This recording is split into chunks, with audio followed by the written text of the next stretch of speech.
పంపదని చెప్పి వీళ్ళంతా హిందూ పిల్లలే. అవునండి, మీకు కాదంటలేదు అంటే ఇక్కడ చెప్పిన తర్వాత యేసు బైబుల్ ఏముందో మంచి మంచి నడవాలి, అబద్ధాలు ఆడకూడదు. మాకు బైబిల్ నేర్పించొద్దండి. బైబిల్లో చాలా ఉన్నాయి, బైబిల్లో చాలా బూతులు ఉన్నాయి.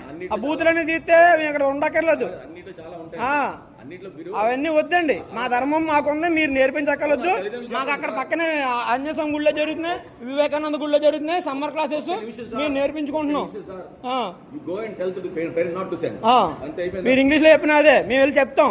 మేము ఇప్పుడు మీరు ఖాళీగా ఉండి ఇంక దీని మీద వచ్చి ఆదాయంతో బతుకుతూ ప్రతి ఇంటికి వెళ్ళి చెప్తున్నారని మేము అదే పని మీద వెళ్ళలేం కదా. మీకు ఆదాయం వస్తుంది దీని మీద. దశమ భాగాలు వస్తున్నాయి, వచ్చిన వాళ్ళు ఇస్తారమ్మా. 10 మందిని మార్చుకుంటే ఆ 10 మంది వచ్చి దశమ భాగం ఇస్తారు. అదే మాకు బతుకుతారు ఇక్కడ పాస్టర్లకి.